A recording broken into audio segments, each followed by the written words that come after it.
very much, Prof.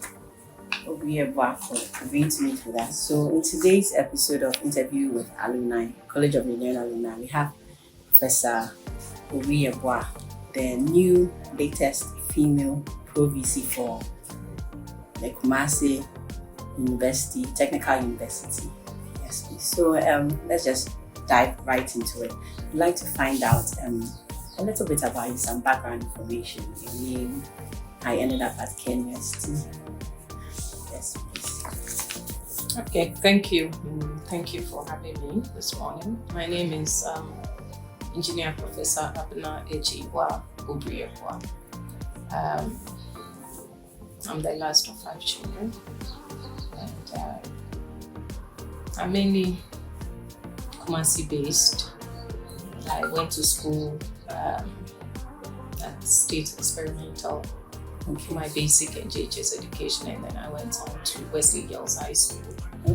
I finished in 1997, and then I came to KNUST Civil Engineering Department in 1999 and completed in 2003. This was your undergraduate studies? Yes. Then I did my national service at the Building and Road Research Institute because I had chosen to pursue my elective in road and transportation engineering, which was my interest out of the civil engineering disciplines. So after that 1 year, that was 2003, 2004, then I went back to KNUST to do my master's in road and transportation engineering. Interestingly, I was part of the pioneer group. We're 10. Were you the only female? No, there were 2 of us. Okay. Yes, so we completed in 2006 in record time, 2 years were done. And then I continued to work at the College of Engineering, Civil Engineering Department, at the Road and Transportation Engineering Office, now called TREC. The ACE, the Center of Excellence. Exactly. So I worked there as a program assistant till 2008. So I worked directly with Professor Samuel Ampedu, who was then the program manager. And then in October 2008, I joined the then Kumasi Polytechnic, which was converted to a technical university in 2016. Yes. So briefly, along the line in 2011, I went back to KNUST to do my PhD. So I finished also in record time. And your PhD was in? Also in civil engineering, and I majored in road and transportation. Yes. That's your specialty. You have so much experience with that. Okay. It's my passion. So this is a thorough alumni. She's had her undergraduate and all her postgraduate degrees from KNUST. We are really proud of you. Thank you. We'd just like to ask a few more questions. How your experiences at our school shaped your career path, since you've been there 3 consecutive times for 3 different degrees. Okay, I'm not too sure if the experiences at KNUST is what shaped my career path, but I think it's more personal and family. So KNUST didn't have anything slightly to do with it? Perhaps some lecturers? Well, if I say that it's not really KNUST, it means that KNUST is not the major, or was not the major contributory factor to wanting to stay and do my PhD in Ghana.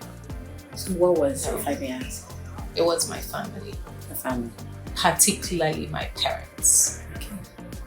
I have aged parents.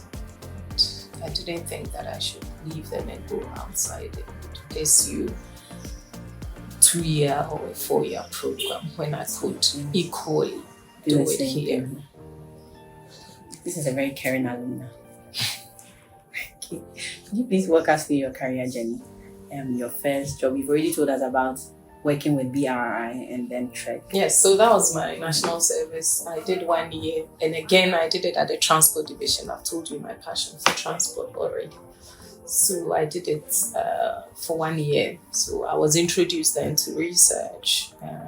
One of the things that was striking was the fact that at BRI, every year they go around the country to collect accident data.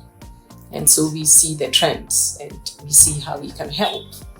And so that was rather interesting for me. So I went back to school, like I said, and I did my master's in roads again.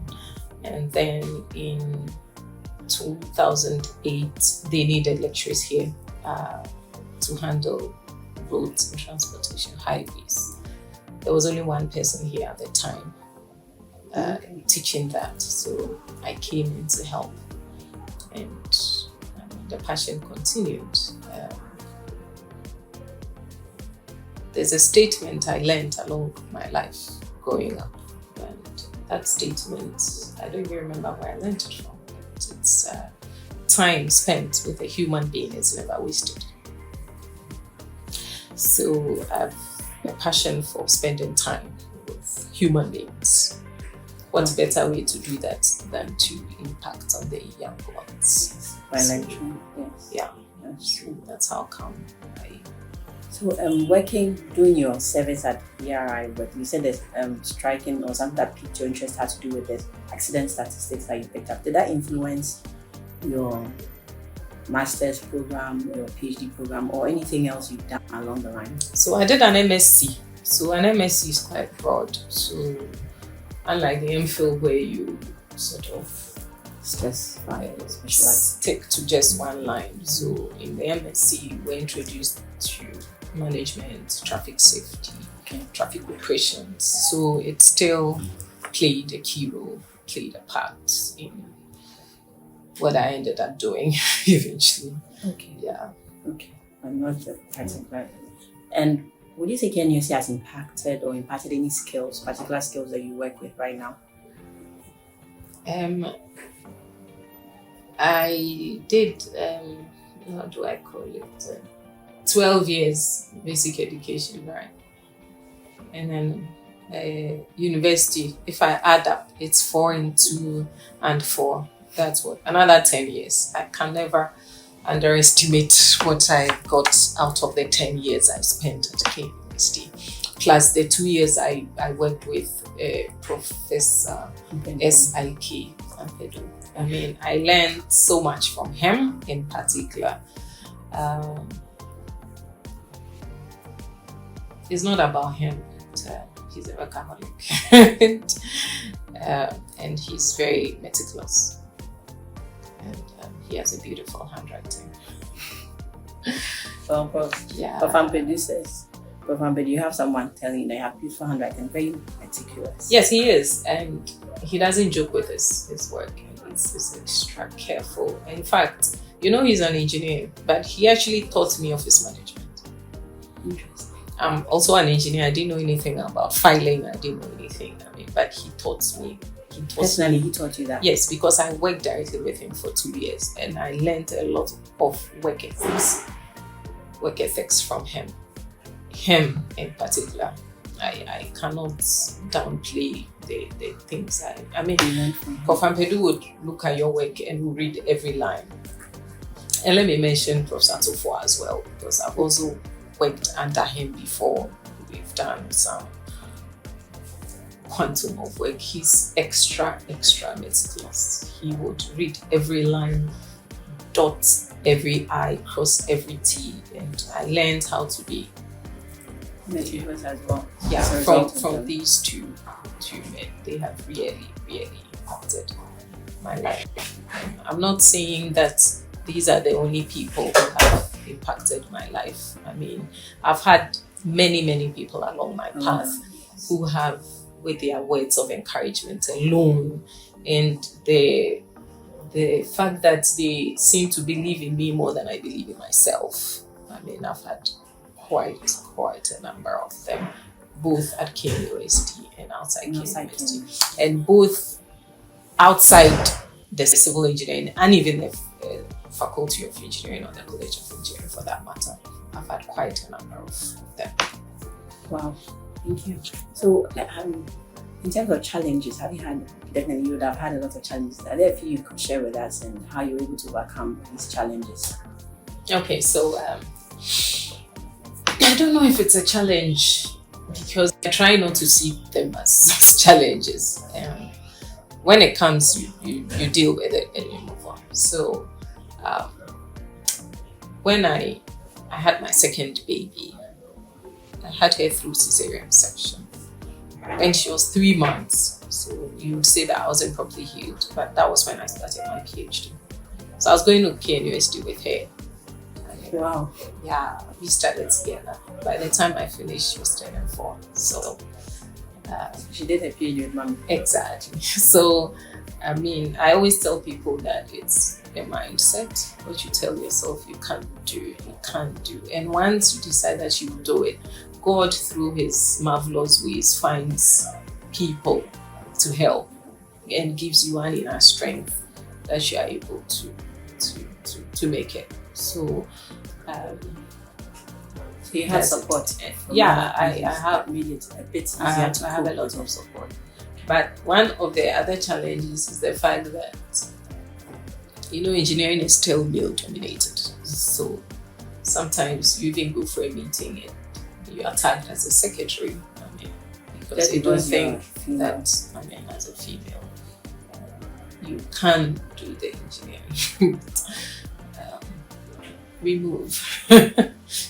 Yeah, based on that, do you have, should I say, relations with industry? Do you, apart from teaching, also do some consultation or actual work on the grounds as an engineer? Okay, so I've done quite a number. Mostly I do what we call traffic impact assessment, which is done before the actual building or project is constructed. You want to know how the bringing of the project would impact traffic flow in the area. You also look at accesses. For instance, even the Kumasi Mall, before it was built, I think I was one of the people they consulted on the traffic impact assessment, because we needed to know whether it was going to seriously impact the traffic. The Golden Bean Hotel also, I was in quite a number of them. Yeah. Okay. So do you believe that networking is really important? It is. Why so? We are not an island. Yeah, so whichever area you look at, networking has helped. Someone knows someone that knows someone that knew someone that knew someone, and then it gets you somewhere. It's true. It's like that. People have got a lot of big contracts and jobs, opportunities as a result of that. And I cannot say that I am not one of them. I've seriously benefited from a lot of networks. And even people have also benefited from knowing me. I'll give you an example. Someone came to my office to sell me a tablet. And when he came, he met my TA at the time. And we did our transaction and he was off. That is it. Many years later, my TA went for an interview in his company. Interesting. And he said, "Oh, were you not the one I met in her office?" I was like, he got a job. So, networking. Just by knowing, seeing you. Yeah. Wow. So that's how we also use the names that we know to move through. Definitely. And did you do any internships while you were in school, undergraduate? Yes, I did. I worked at ADNAC. ADNAC is at Edum. It's Edunyako company. An engineering Yes. Yes. And again, it was my father's friend. That's networking, right? Yeah. So I got to do that when I was in my first year. Second year and third year, I think I went to ABP Consult. ABP Consult is at Bomso, Top High. Again, it was networking. Yeah. So, and then ABP actually sent me to Prempeh College. They were building one of their Jubilee houses. So I was on it. I was on quite a number of projects when I was in school. I never stayed home during any vacation. I was always home.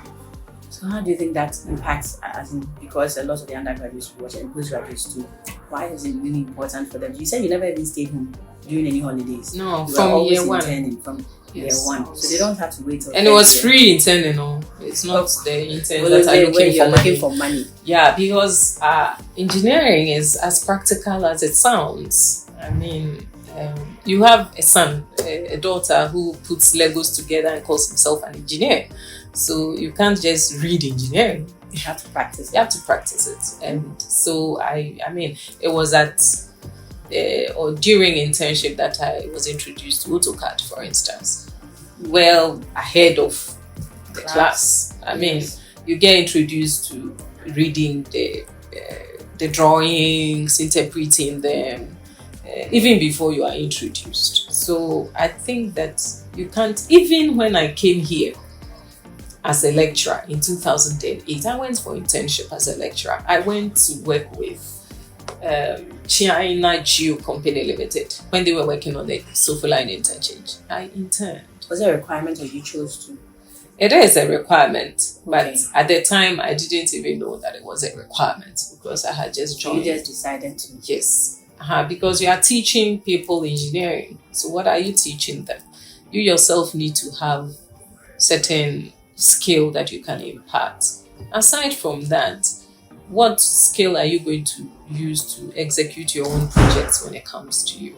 So internship, it's a no playing area. And for Kumasi Technical University also, we don't joke with internships at all. And that is why even in our HND program and our degree program, we have a full 6 months out of school.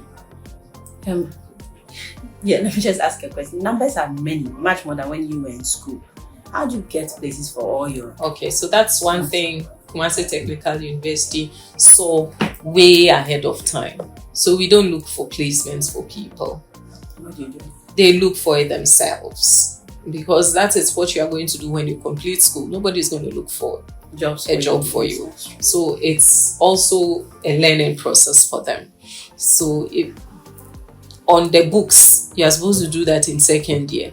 But if you come in first year and you want to do your internship, we can write a letter for you if you request for a letter. You go around and you look for the job yourself. And for us, we even ask our students to set goals for themselves. When we were in school, we were not setting goals for an internship. So, for instance, I could say that, okay, I want to work in the water company because I want to know how whatever flocculation, etc. is done. And then I go there. I learn for 6 weeks and I say, I'm done. Now I want to go to a structural project. And then I want to know how the substructure is done. I want to know how to lay blocks. I want to do this. 6 weeks, 2 months, I feel that I've gained enough. I want to go to a geotechnical. So we give our students the opportunity to move around all the areas so that by the time they get to the final year, they are clear in their minds which area actually and truly interests them. Interesting. That's really interesting. The numbers are very competitive now. So just want to say, you're not specific on particular industries. No. They can even be SMEs. So long as they get the practical that knowledge they need. And are you strict? This is just because KNUST Engineering, College of Engineering also is doing something. Are you strict on it that it must be an engineering firm? Yes, we are doing engineering, so it must be engineering. It must be an engineering. Because we would come there and see for ourselves what you are doing. You visit your students? We visit our students. And you would come and also do a defense. You will submit a project report, an attachment report. So it's not just staying in the house and pretending to be doing attachment or internship. Okay. That's really interesting and impressive. Please, before you rose to Pro Vice, I'd like to know if there has been anything you would deem worthy and significant that you have contributed to the world of academia. Okay, so like I said, I came here in 2008. When I came with my master's. So I came in as a lecturer. When I came, I just like everybody else, we teach and go. But along the line, you realize that there's more you can do.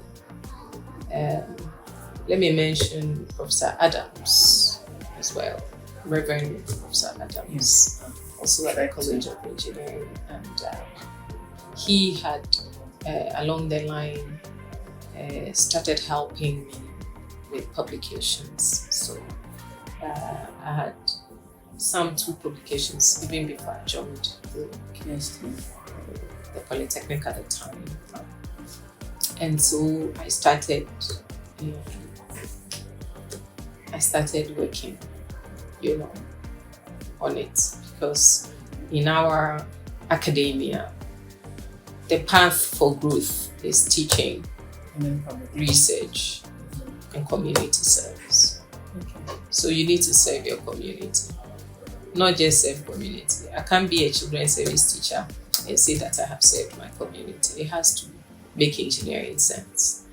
So if you've done a pro bono road construction, or somebody has, asked you to do something in engineering that has benefited the community, you can't use that as. But you also need to serve your local community, which is Kumasi Technical University.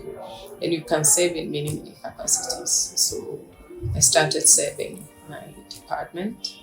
In 2015, I was appointed the head of department. And that's a service, right? So I worked there as head of department for 2 years.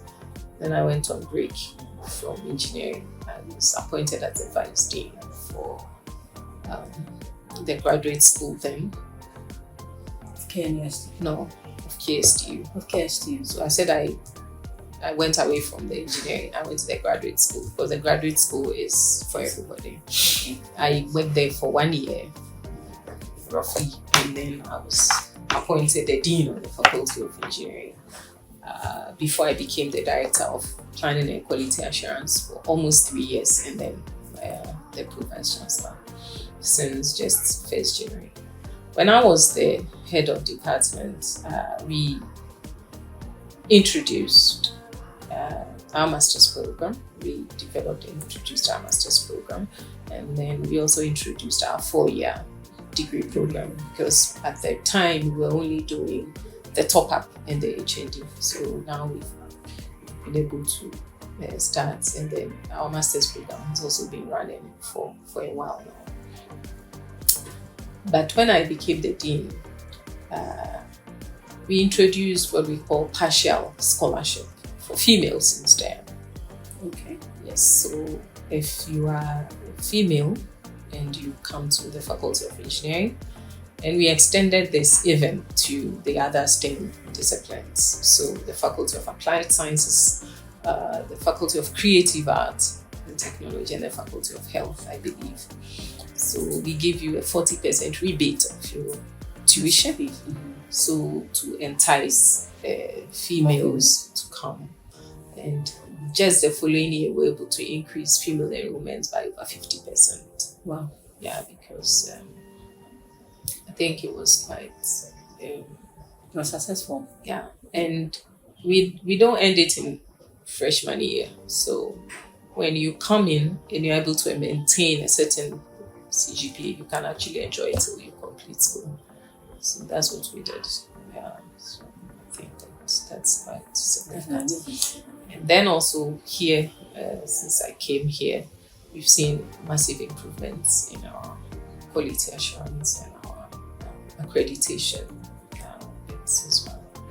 You're being very modest. You don't want to tell us so much, but we'll just take what you told us. So this was your initiative where the STEM benefited from this 40%. Wow, that's really impressive. You've already spoken about internships, their importance. You've spoken about learning from mentors and the rest. This world is really fast-paced, and as a lecturer, a professor, you know that knowledge isn't in one person's head. How do you continually should I say, add on to your knowledge? Okay, so you know that even before COVID, a lot of things were happening online. We have webinars here and there, workshops here and there. They were not as common as after. But now it's every day you open your mail and there's an invitation to a webinar. There's something going on here and there. I'm on a number of organizations. Ghana Institution of Engineering, GTPF, that's the Ghana Transportation Professionals Forum. We've even organized some conferences. So the GHIE conferences I usually attend, and so these platforms add on to you. Yeah, I mean, you have a whole lot of. Then your consultation as well. Yeah, every now.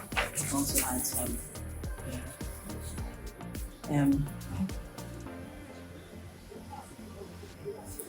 Well, I'd just like to know, as an alumni of KNUST, College of Engineering, have you given back to KNUST in any way, College of Engineering? Oh, I have. I'm a research assistant at TREC. Okay. So I help supervise the students. The work of students. Yeah, we do joint publications. We do quite a bit. I think we even have a mentorship, something that I'm part of. That's TREC for the females, I think. Yeah, so I do, and also the Women in Engineering, which is a branch of the Ghana Institution of Engineering, we also have a mentorship program. And so all the students at KNUST in engineering, some of them are given to me. Okay. Yeah, I think recently one graduated with a first class in electrical, I think last year. So I do. You do give back twice. God bless you. Amen. As a leader, because you have been since you lecture, are there any particular principles you work with that you'd like to share? I told you that I've learned how to be meticulous. You cannot close your eyes to being meticulous. Consistency. Okay. And drawing strength from above. Sometimes it can really get stressful. You really need to have some superpowers behind. And I'm happy to have God. Yeah, and I think consistency is something that I cannot stop preaching about. But apart from your educational side, I know I'm privy to there's something else you do. You sing. I do. Yes. Is there anything else? Now, you're a chorister. No. But you sing and you hold this annual program. Is it still ongoing? In fact, since COVID, I think we've not been able to. We are trying to see if we can do it again in 2024. So our alumna does so many things. She is a mother, she's a wife, she's a professor, now the Pro Vice of KsTU, and then she's also a singer. How many of us are? That's the question to ask. Well, we'd just like to wrap it up here with an advice or two for the people who will be watching, students and then faculty as well from KNUST, College of Engineering. Okay, so before I give that advice, I think that no interview I grant will be complete without mentioning my husband. Very important. And my children. They are my greatest support. I don't have a house help, you know. Yes. I don't have a house help. I've done everything myself. We've done everything ourselves. And their support and encouragement is something I never, ever take for granted. Even my kids are so super understanding of where I find myself and the demands of my job. And so we all live to help each other. So I think that I want to mention my husband's name,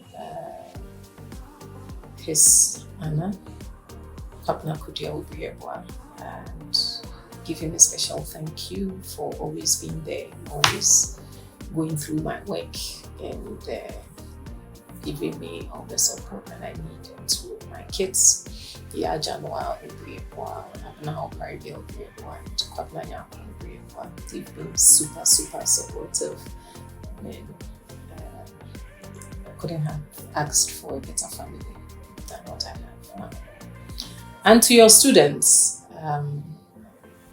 I've said that I can never stop preaching about consistency. I tell people that if you say you don't like math, and I've heard someone talk about it before, one of the forums at KNUST grade hall. They do this girls camp that I also support. Yeah, the Western Girls Camp. Yes. Supports. But recently there was this International Women's Day girls that I came to support, and someone said her father told her that if she doesn't like math, she should try solving at least 5 math questions every day. And now she's a top mathematician. She's now a lecturer. She was, AIMS, this math program. She was sponsored to even do a program at AIMS, a 1-year program at AIMS, all because of her math. But this is somebody who never liked math. And that is what I preach about: consistency. I mean, if you say that you don't like math or you don't like a certain subject and you devote yourself, your life, to doing it every day, you'll get good at it. You'll get good. The best. You just go there. So I always tell people that it's not today I feel like learning, today I don't feel like learning. It's like praying. I mean, the days that you don't feel like praying, you know what happens to you. I mean, you go a week, a month, a year without praying, yes. And you know what happens. But when you commit to praying and reading your Bible every day, so it's that commitment to stick to the plan, to stick to the routine of doing what we do all the time. That's the consistency I talk about. And if you develop that at a young age and you're able to grow with it, there is nothing you cannot do.